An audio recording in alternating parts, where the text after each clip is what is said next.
I feel like after 40 years in this game, what can I do different? Not a whole lot. The ups and downs of Angie Stone's life and career, a powerful singer, a talented artist, but also a victim of harsh standards and injustice in the music industry. Angie's story is not only about music, but also about resilience, sacrifice, and the bitter lessons she had to go through on the road to conquering her passion. Angie Stone, whose real name is Angela Laverne Brown, was born on December 18, 1961, in Columbia, South Carolina. Her childhood was associated with gospel tunes at the First Baptist Church of Nazareth. Music was not just a part of life, but a way of life, a source of comfort and spiritual strength. Her father, a member of a local gospel group, instilled in her a love of music and the confidence to express herself. Angie grew up in a Saxon home slum, where life was full of hardships and challenges. Her mother was a hard-working nurse, and her father was a taxi driver. The family was not wealthy, but they always loved and supported Angie in pursuing her dreams. Despite difficult circumstances, Angie was always an excellent student and a talented athlete. She was a cheerleader at Codd Johnson High School, where she also excelled in academics and basketball. With her father's athletic genes, she was a star player, receiving multiple college basketball scholarships. Beneath the tough exterior of an athlete, Angie always nurtured a deep love of music. From a young age, she wrote poetry and turned her bedroom into a stage, lip-syncing to divas like Aretha Franklin and Marvin Gaye, dreaming of a life in music. First steps on the musical path. While a cheerleader, Angie teamed up with friends Gwendolyn Chisholm and Cheryl Cook to create their own cheers. From there, they formed the hip-hop group The Sequence. Angie stood out with her striking looks and signature afro, standing out from other urban artists obsessed with high fashion. Angie admired Pam Grier and Cleopatra Jones, strong, confident, and glamorous black women. She told Rolling Stone that Pam had fierce self-confidence. "I was beautiful, but I was also tough as nails." Unfortunately, like many early rap groups, The Sequence's popularity was fleeting. Angie continued to make a living singing commercial jingles and writing songs for other artists, including Jill Jones, Matronics, and Lenny Kravitz. Angie worked at Kiss FM in New York, a job that introduced her to songwriters Willie Bruno and David Bragg. This collaboration gave birth to Vertical Hold, an R&B group that had the hit Seems You're Much Too Busy in 1993. Although Vertical Hold disbanded in 1995, Angie continued to pursue her music career. The group's self-titled album, Vertical Hold, was released in 1993.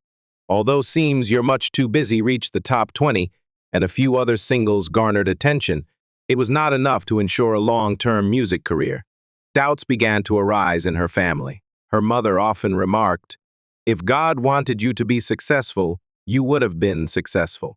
But Angie was undeterred and continued to write music, collaborating with legends like Al Green and modern R&B queen Mary J. Blige, proving that she was a force to be reckoned with in the music industry. Throughout the 1990s, Angie Stone continued to work hard, honing her skills and building relationships in the music industry. Her persistence and talent finally paid off when she signed a solo recording contract with Arista Records in 1999. In the late 1990s, the music scene was booming, and one name that was about to take the spotlight was Angie Stone. It all started when Peter Edge, a manager at Arista Records, discovered her talent and decided to bring her to meet the legendary Clive Davis.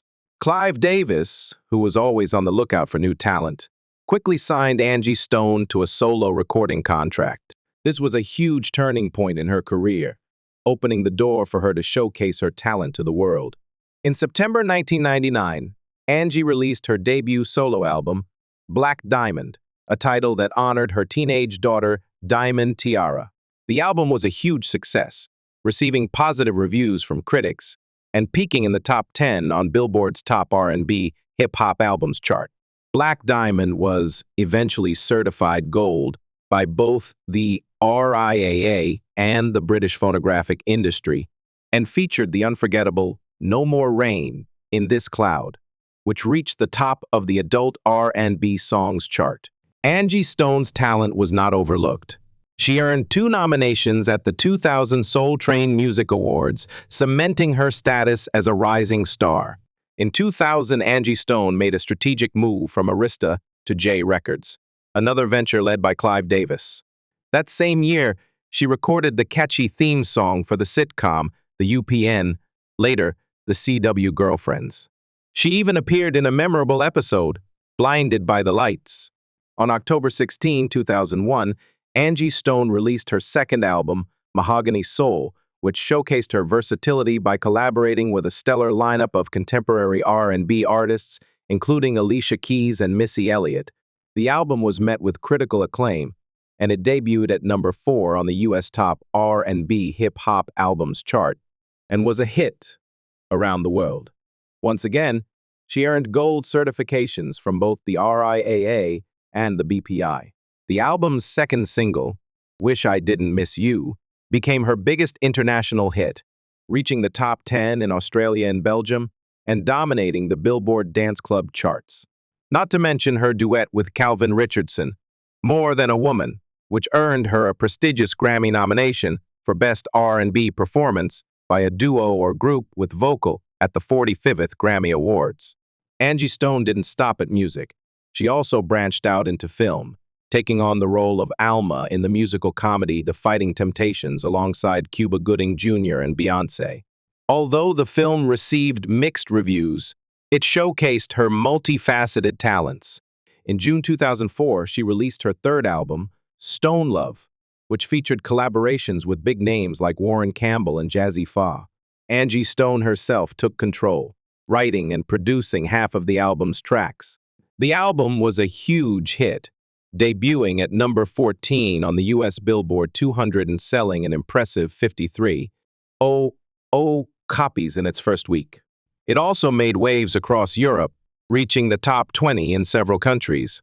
I Want to Thank You, the lead single I Want to Thank You featuring Snoop Dogg became a top 5 hit in Belgium and marked her second time on the U.S. dance club charts. D'Angelo's love story, Sweet and Bitter. In the 1990s, Angie Stone was in a relationship with neo-soul singer D'Angelo. In 1998, they had a son named Michael D'Angelo Archer II. Angie told Essence that the criticism she and D'Angelo received about their relationship only began when he became successful. Jealousy and public pressure. Angie said that before D'Angelo became successful, she was a strong and beautiful woman, and no one cared who she dated. But when D'Angelo became famous and attractive, the public began to criticize Angie and thought she was not good enough for him. Angie said that she always believed in D'Angelo's beauty and talent, and she helped him build his image and confidence. She even braided his hair for his first album cover. Angie recalled an event in Manhattan in September 1996, where D'Angelo was asked to move to another car and was escorted by Vivica Fox, a beautiful and famous actress. Angie felt that this was a Hollywood moment, where people wanted a trophy girlfriend more than a real woman.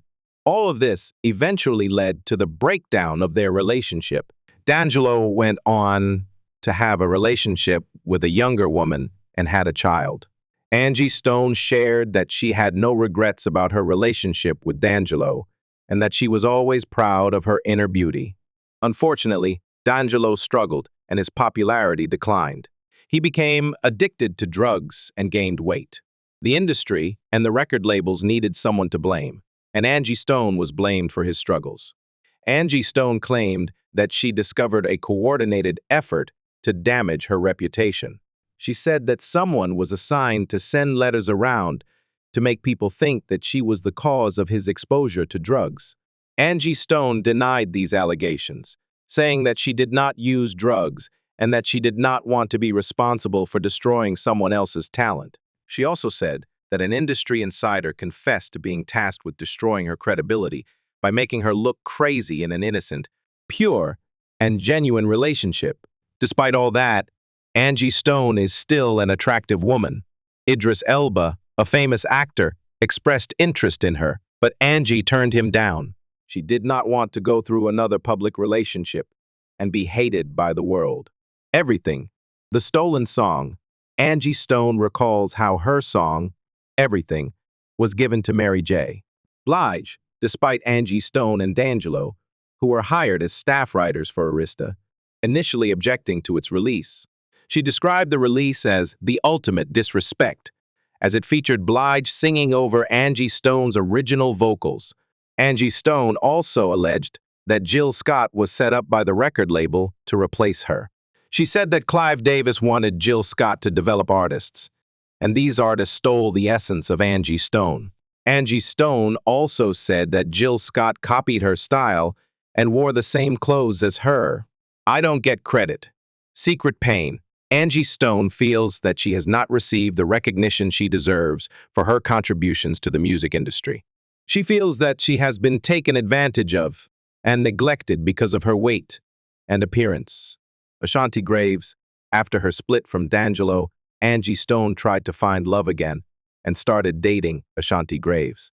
However, their relationship ended in heartbreak when Angie found out that Ashanti was married and had children. R&B Divas ATL.